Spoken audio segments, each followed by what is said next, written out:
Y si quieres ya lo enlazo con lo mío, Todo tuyo.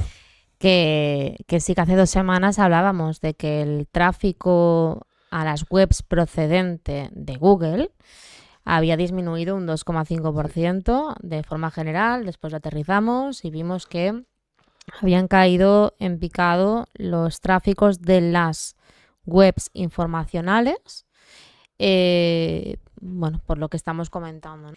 Ahora ha salido otro estudio en el que nos dice que ha bajado un 58% los clics orgánicos. Es decir, todas esas búsquedas que hay en Google, sobre todo de búsquedas informativas, ¿vale? Porque ya lo vimos la semana pasada que las webs transaccionales no habían bajado, sobre todo las informativas. El CTR ha caído en picado porque al final lo que hace el usuario es ir directamente a las AI Overviews y ya no se van a las webs, ¿vale?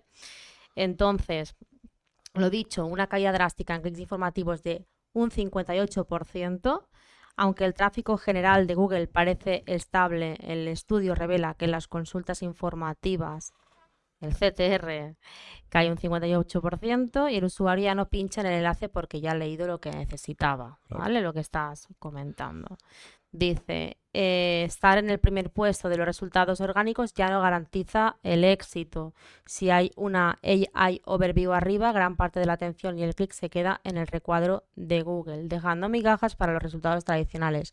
Y si ya vamos a la, como has dicho, búsqueda fluida, Sí, pues sí, sí. eh, Bueno, y si le sumábamos también el AI Mode, que creo que en ese tampoco se veían resultados orgánicos ya directamente, pero bueno, mm, en el AI Overview sí, y entonces por lo tanto va a seguir pasando lo del CTR y las impresiones y los clics. total. Claro, nos dice el peligro para los blogs de e-commerce, las estrategias de contenido basadas en resolver dudas, cómo se limpia una cafetera de cápsulas, o la semana pasada que decía cómo se hace una cierta receta, ¿no? Van a ser las más perjudicadas y bueno, ya se está viendo que estas webs están Mm. cayendo en picado. Los enlaces dentro de la IA son poco efectivos, aunque Google influye fuentes dentro del resumen de IA, el estudio indica que estos enlaces reciben un porcentaje de clics significativamente menor que un resultado orgánico clásico. Y se sugiere que el SEO ya no debe medirse solo por posiciones, sino por capacidad de aparecer como fuente citada dentro de la IA o por dominar consultas transaccionales donde la IA aún no puede sustituir la experiencia de compra. Vale, así que bueno, lo dicho, corroboramos lo de la semana pasada, Mm. seguimos igual. Después, por otro lado, hablamos de la búsqueda semántica. Claro, yo desde que hago publicidad y desde que hago SEO, siempre me he basado en keywords específicas y en negativizar keywords específicas que no nos interesaban, ¿no?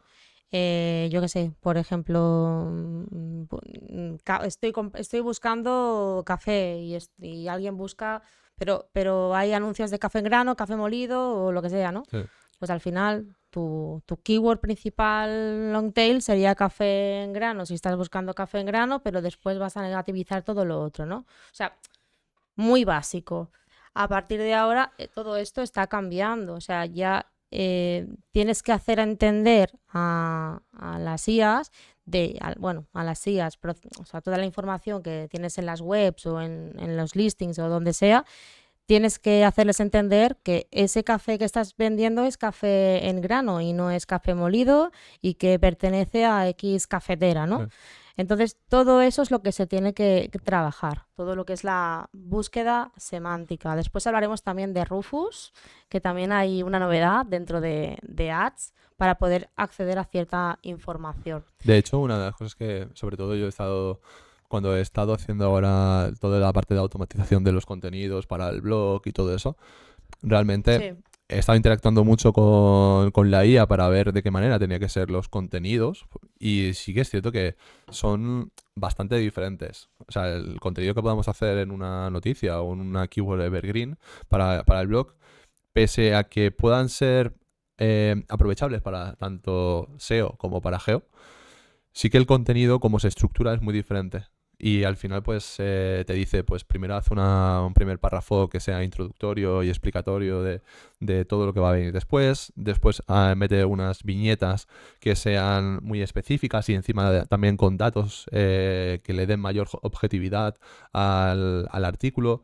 Luego cita también fuentes, o sea, hay cosas que hasta ahora con el SEO a lo mejor no se le daba tanta importancia porque al final era un humano, o sea, primero era posicionarte ese artículo y luego era un humano el que Claro, entraba y el que tenía que leer y el que le tenías que claro. convencer, pero es que ahora va a ser una IA. Entonces es significativamente diferente a cómo se tenía que hacer ahora el SEO. Entonces yo a la gran mayoría de gente les diría que la gran mayoría hoy en día hacen los contenidos, los hacen con inteligencia artificial, ya no los hacen a mano escribiendo, les diría que en su prompt le metieran el hecho de que tiene que ser un contenido importante no solamente para SEO, sino también para GEO. Totalmente.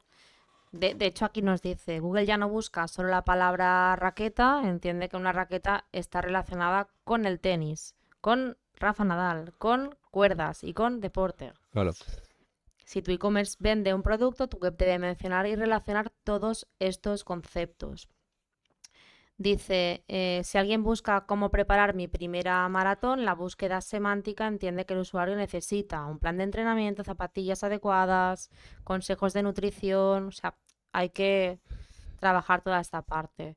Después dice la SIA como Rufus de Amazon o la SIA AI Overviews de Google no leen palabras sueltas, conectan puntos. Claro. Escribir artículos de 300 palabras solo para meter una palabra clave ya no sirve. La búsqueda semántica premia el contenido que demuestra conocimiento experto. Google prefiere una web que explique el porqué de las cosas que una que solo las enumere. ¿Vale?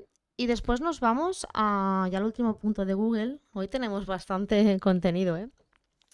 Y es la volatilidad que está viendo últimamente. Se está viendo en muchas webs que de repente están en una posición y al día siguiente están en otra. Se ha comentado bueno, que ahora mismo están habiendo varios cambios y que no nos alarmemos, es decir, no hay nada definitivo, pero que no se ponga el especialista en SEO a hacer muchos cambios porque ahora mismo, pues... Cambios en el algoritmo, ¿no? De Google. Exacto, Ujú. sí. Entonces, dice 5 puntos clave. Ha surgido una tendencia en la comunidad técnica de crear un archivo llamado llms.txt. Sí, que ya lo hemos ¿Has visto? hablado más de una vez en este caso. Vale, dice, para dar instrucciones específicas a los modelos de lenguaje. John Mueller, de Google, ¿se pronuncia así? John Mueller. Buah, si no... Bueno, ha sido tajante. Google no utiliza ni tiene planes de utilizar este archivo como señal de rastreo o exclusión. Es un estándar que ahora no tiene validez oficial para el buscador, ¿vale? Luego, los termómetros de SEO han detectado fluctuaciones extremas, lo que os he dicho. No es una actualización core oficial, pero sí un ajuste constante. Consejo, no toquéis nada de momento, no os alarméis. Después, se empieza a discutir cómo reflejar a Search Console las impresiones de las AI Overviews. La comunidad exige transparencia. ¿El usuario vio mi enlace dentro del resumen de la IA o no? Veremos cómo evoluciona esto. Y luego, cuidado con las falsas soluciones SEO. La noticia subraya que ante la incertidumbre están apareciendo muchos trucos técnicos, como lo del LLMS.txt. La recomendación oficial sigue siendo la misma: menos trucos técnicos de bloqueo y más enfoque en la calidad semántica y la autoridad de la entidad. Sí. Vale. Es lo que decía yo antes, por el tipo de contenido. Mm. Vale, muy Hasta bien. aquí bloqueo.